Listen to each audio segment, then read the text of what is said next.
Hello my friends, thanks for stopping by. I hope you're all having a great day. Well, as usual, I am late to the party, but I guess better late than never. At the request of so many of you, I am here to do the Jaclyn Hill Ride or Die tag. Well, of course, I could not follow the rules completely. Some things I think she left off the list that are crucial to an aging woman. So I am going to add those in. Now I do have my little list and hopefully this will go along smoothly. I have more than one item. I need things to keep me entertained, okay? So the first thing which she did not put, which is very, very important, is your sunscreen. So I thought, well, if I'm going to a desert island, I'm gonna have either one of these sunscreen, and one is, I'm gonna have both actually, because I'm gonna run out and I'm gonna need them. So the first one that I use a lot, and Louis uses both of these, so they work for both different types of skin. Louis has more of a normal to oily combination skin in the summer. In the winter, he goes normal to dry. But for me, I am a prune year round. So, and they both work well. And what I like about both of them is they don't really burn my eyes and they don't break me out. So one is SuperGoop SPF 40. It is a skin soothing mineral sunscreen with a broad spectrum of 40. And it has olive polyphenols in it, so it's also anti-aging. So that is a must for me. And the other I use is the Ulta MD UV Clear Broad Spectrum SPF 46. I must say that this one Lou uses on the golf course a lot more than he does the 40. He ups the SPF of 46. He likes this one for golfing. All right, so the next thing is primer. Now, this also depends on what type of foundation I'm using. If I'm using a mineral powder, I must have a pore refining primer, because mineral powders, especially with age, accentuate your pores a little bit more. So I have to have a pore refiner primer for that, and the one I choose would be Rachel K CC cream, which they discontinued, but is the Dr. Jart Plus Beauty Balm Dis-A-Pore. I have it on today. Most of the stuff that I'm talking about I do have on today. Excuse me un momento. Now, if I'm wearing a regular foundation, I don't necessarily always need that pore refiner, although I do put a pore refiner just on my nose, and right here seems to be where I have my problem of pores. But I also like the Cover FX Anti-Aging Primer. I think it's very nice. This is more of a silicone base. This one goes on more like your traditional BB cream. It's more white, so a darker skin tone would have to be really, really good at blending. I'm not sure if the Dis-A-Pore comes in medium dark, but let me see if there's a color on this one. That would tell me. No, there's no color. So this might be too light for the darker skin, and it does have the SPF of 30. And the FX one, I also have used the one with sunscreen in it. They all work really well. So I would have to have those, excuse me. There is another primer that I do love, and I feel this is important when you're an aging person. You have to somehow add that glow back to your skin, especially with some of the newer foundations that tend to have a more powder or matte dry down. I cannot wear the ones that are completely matte, but there are some that are a little more on the powdery side. But if I wear a primer that has its own glow to it, it does help me out. And for that, I choose the Becca Perfecting, I'm making things up here. It's the Becca Backlight. Everything will be linked and listed below in its proper name. But it's the Becca Backlight Priming Filter. I will use that on the days that I choose to use a foundation that has a little bit more of a matte finish. And for me, I also need an eye primer. And the one that I've been having really good luck with lately is the Stay Don't Stray by Benefit. And another reason I like this one is a lot of them are very, very good, but they're clear. And because I have such blueness and darkness around the top of my eye, this one is a neutral tone. So it actually camouflages out the darkness, but it also keeps all of my eyeshadows in place for most of the day. Now, I must say that my eyelids are a little more oily than the rest of my face. It's strange, I know. All right, so that's my primer situation. Now for foundations, I actually have a few that I love, but you know, I was supposed to pick one and I couldn't. My most favorite, my all-time that I have on my face right now is GIorgio Armani Luminous Silk Foundation. This is like a dream. Now for this foundation, I must have my beauty blender to apply this. It's really strange. You would think that I would love my Artist 8 brush for this. It does go on nicely, but I prefer the beauty blender for this. And my most favorite has been my most favorite for many, many years. An oily skin is not going to like this foundation. It can have a very sheer coverage. It can be built up to a medium coverage. It can even go as far as full coverage, depending on what you're looking for. But for me, today is more of a sheer coverage that I used. I absolutely love this foundation. I have been wearing this for probably 3 years now. Before that, I was in love with the Dior Nude. I still have a bottle of that, and I still do like that, but it didn't make it into my deserted island list, okay? One that did, however, again, love my beauty blender for applying this one, is the Makeup Forever HD Foundation. This gets worn a lot on date night. I don't know why, it just gives you a beautiful, beautiful finish. I love it. I do get a little breakthrough with it, even being dry, so I find that this in the winter works better for me than in the summer. Now the Armani I can wear year round, but I do love the Makeup Forever, so it needed an honorable mention. And another foundation that if you cannot afford the GIorgio Armani, I am telling you, this L'Oreal Infallible Pro Glow 24-hour foundation is beautiful. Now this one, I like it best applied with my artist brush, and then I take my hands and I just lightly pat in. I think this foundation is the best drugstore foundation I have ever worn. And there are others that I do like, but this one here is very, very comparable to my GIorgio Armani. It's not 100%, my friends, but it is close for those who do not have the money to buy the Armani. The Pro Glow Infallible, even if you love the Armani and you can afford it, I say give this Infallible Pro Glow a try. It is really a spectacular foundation. So gotta have my beauty blender for that. All right, now let's move on to our concealer. Well, before I put my concealer on, I have to have a corrector. Now, over the years, I have used several correctors, and I have finally settled on this one, and it is by Urban Decay, Naked Skin, and it is in the peach. The peach will help cancel out all my blueness and purple, and what you need to do with this is you put it on lightly and you just pat it on where your dark circles are, but you must conceal over it for it to really work the best for you. I don't know what I was trying to say, but you know what I mean. So, Urban Decay, Naked Skin Corrector in Peach, a must for me. And I do have two concealers that I love. One I love just a little bit more, but I did not wear that one today because I usually wear that one, and I know that some people do not have good luck with this particular favorite of mine, which is the Naked Skin Urban Decay. This is a dream to me. I wear it most of the time. Today I did not wear it because I wanted you to see there is another one that I do wear, and I switch them on and off, but in the Urban Decay it's the medium light neutral that I wear. Perfect, perfect color for me. Dior, and it is the Dior Nude Skin concealer. It's a creamy base. I just pat it on, and then I use my beauty blender, and I really just make sure that I have it all blended smoothly, and it works perfectly for me. Now, the next item is your under eye setting powder. For me, and I have tried many, and I've had many people ask me this question, there is a huge difference for a mature woman, I shall say, because I know the young girls can get away with a lot more than we can, but your day will come. Laura Mercier Secret Brightening Powder, for me, is not good for underneath the eyes. It accentuates every single line I have.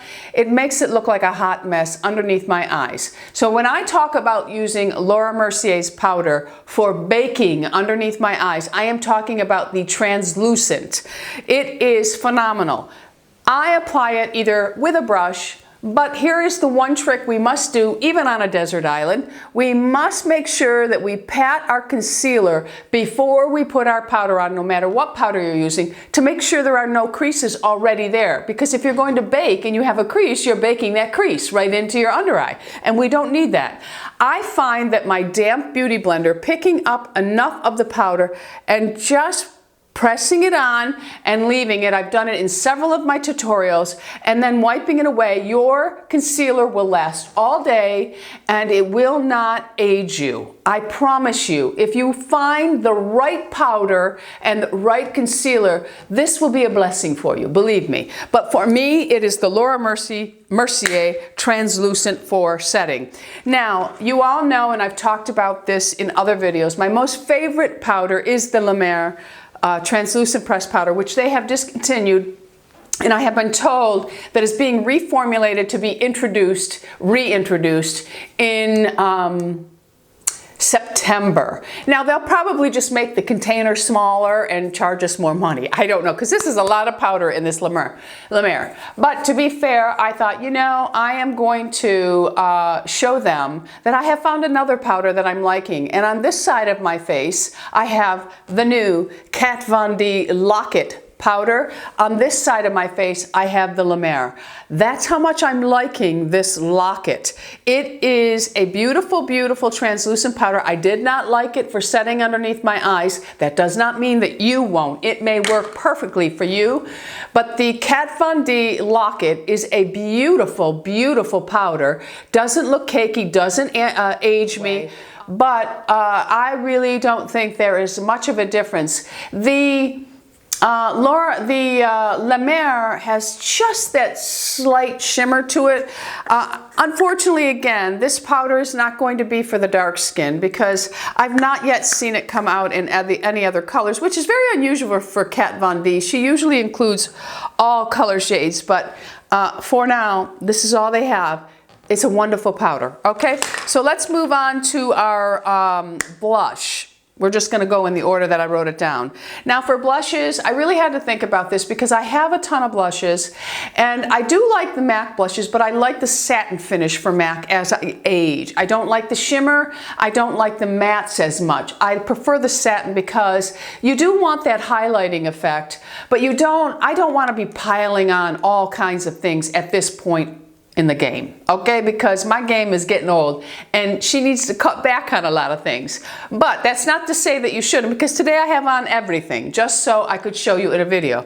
But I do love my Gucci blushes, and I love them because they are so sheer and so subtle, and you can build them up. And I think that's very important as we age, to be able to build a product up versus just having something that is so concentrated in color and just too much, and then we have to sit there and try to wipe it all off. But I do have, in the Gucci, I had Nude Freesia, I have Pink Camelia, and today I have on the Soft Peach. They are all so beautiful, and I just love them. But that is my blush choice, all right? Now, for bronzer, I have two bronzers that I really like.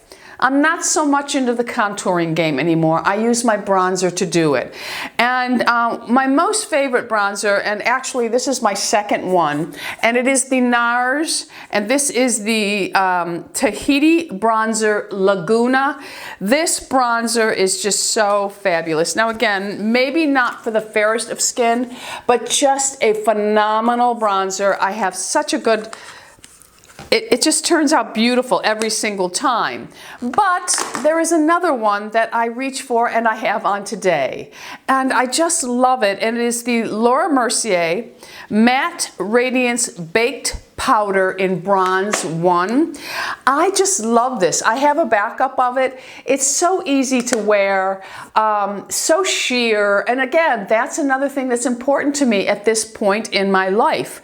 sheerness, but yet gives me some substance, it gives me that look I'm going after. So those are my two choices for bronzer. For contouring, if I was going to contour, I didn't even bring it, I would probably use Anastasia's Fawn. I like that a lot because it's a very subtle contour. Okay, so let's see highlight.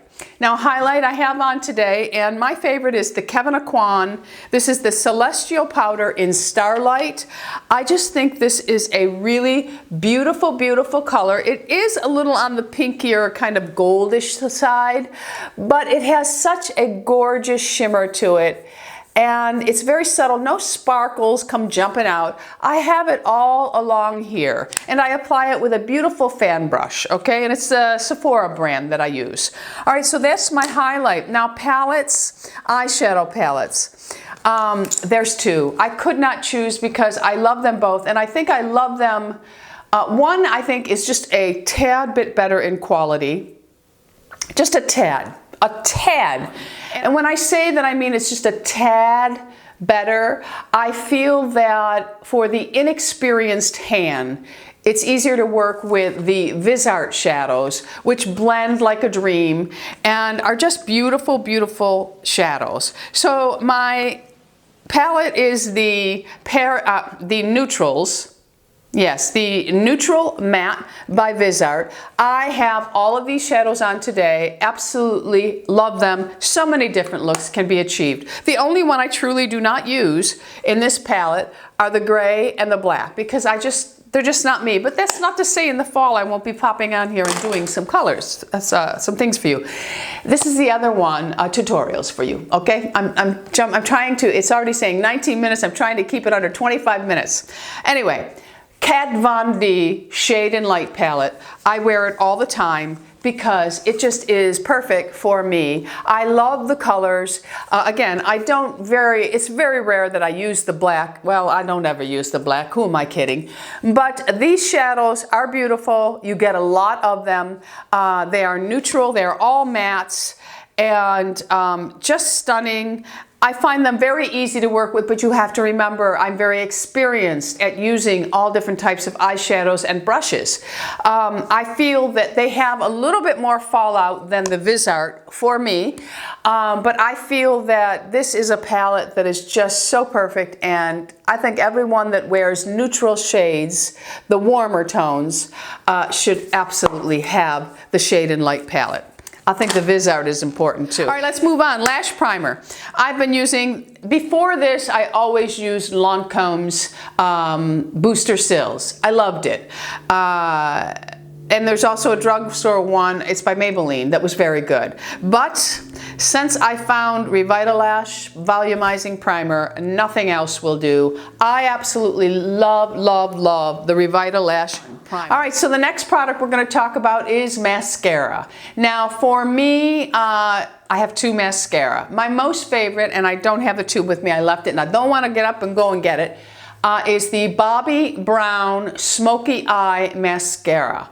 This is a wonderful mascara for building volume versus spidery lashes. It gives you a beautiful, dense, full, just lashes. It's a fabulous, it does give you length, but there's more volume in between. I don't like spidery separated lashes.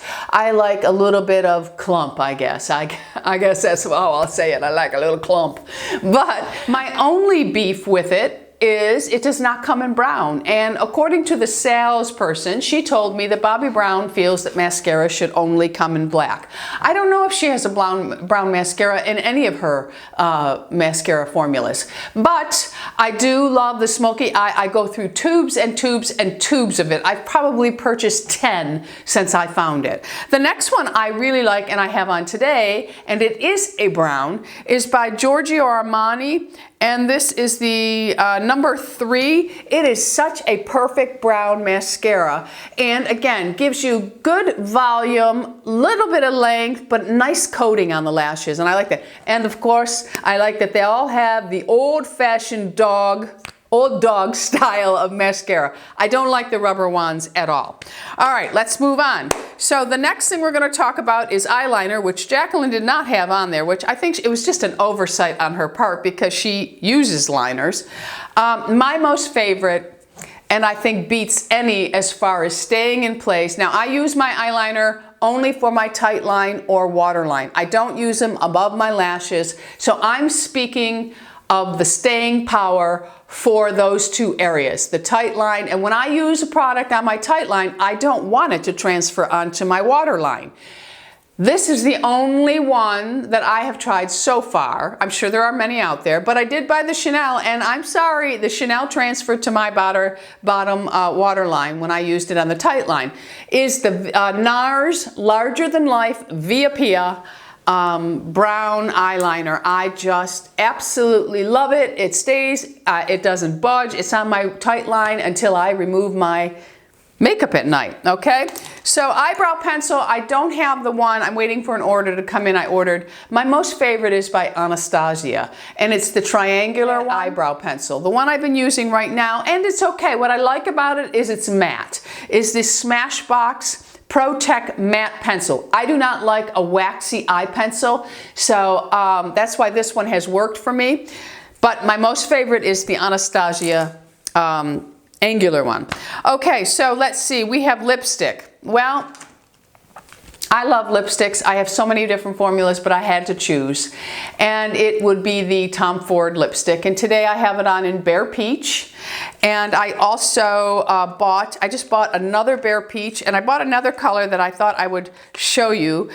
Spanish Pink is a standard for me. I wear it a lot with a smoky eye. It is just a very beautiful pink without having too much blue in it. I can wear it. My warm girls would be able to wear that. And then of course we have, this is my newest one. Let me show you. The Bare Peach is what I have on my lips today. I just bought a brand new one to die for. Gorgeous. If you love a peach, I know this is an expensive lipstick. Put it on your Christmas list or something, or wait for a 20% off something and splurge on yourself if you are a pink lipstick wearer, because you will not regret it. Now, I just bought a new one, and this is for fall, and this is Wild Ginger. It's probably going to frighten most people, but for me, it is a beautiful orange red, and I just think it's divine. Now, I do love the Tom Ford, but I thought I would be fair because I adore Revlon lipsticks. And if you are a peach girl like me, this Peach Me by Revlon 628 is fabulous. Absolutely fabulous. I wear it pretty much every day, every single day. Now for lip liner, I have to say, I have a lot of lip liner. I have Gucci, I have Chantecaille, I have MAC, but my most favorite lip liner is Laura Mercier, and I will tell you why. You can have foundation on your lips, and this lip liner will still go on, but it also stays in place. So I really love them. I have just about every color. My most favorite, and the one I have on today, is Chestnut. It just goes very beautifully with all peach lipsticks. Liquid lips, I don't wear. I don't wear them at all. I think they're atrocious. They are so aging on an older woman's lips. I just don't. I know people go for the staying power, but I just don't care for the look of them. And I don't know, I guess throughout my life I've learned how to keep my lipsticks on because I don't really reapply during the day. I don't. For lip gloss, my most favorite, if I had to choose one, because I don't really wear lip gloss that much anymore, the lines above my top lip, you know, I did a video a while ago, over a year, it was probably a year ago now. I had filler put in the outside of the mouth just to push those lines up, not in my lips. But it's all worn off of the top. It didn't wear off the bottom, but it did wear off the top. So lip gloss is not an option for me anymore because I have very deep lines, unless I choose to have the filler put back in those lines, which I'm not sure yet if I'm going to, because, you know, I might want to have some cool sculpting on the thighs. You never know. Anyway, so that would be my choice of that. Eyelashes, I don't wear fake eyelashes. So I really don't have an opinion on those. Fragrance, my I would have to say that I would have to take my Burberry. It's been my signature scent for over 25 years. I absolutely love this fragrance. It is gorgeous. I worry one day that they will discontinue it, but that is my most favorite. But I will say the Elizabeth James Black, Nirvana Black, and Nirvana Bourbon Vanilla, which is my newest edition. I just find these to be so delicious, both of them, in a warm, smoky way. They are not a crisp fragrance. They are definitely a sensuous, sexy fragrances. Love them. And setting spray, I have 2 setting sprays I use. When I'm using a mineral powder, I always use Prep and Prime by MAC. And today I sprayed on Urban Decay Chill Makeup Setting Spray. And I thought I would add eyelash curler because I can't go to no deserted island without my eyelash curler. And I like 2, Surratt and Shiseido. They are very, very similar. The way they are shaped, they fan the eyelashes out beautifully. Okay, my camera cut off on me. That means I babbled on for 25 minutes because it shuts off automatically. All right, so that is what I would take on my deserted island with me. I'm gonna have fun if I'm going on a deserted island. What would you take? Name a couple of things for me. And I think that's it. I'll let you go. Thanks for stopping by. Don't forget, subscribe. We're anti-aging here. Be happy, healthy, beautiful, and most of all, my friends, lovable. I love you all. Bisous.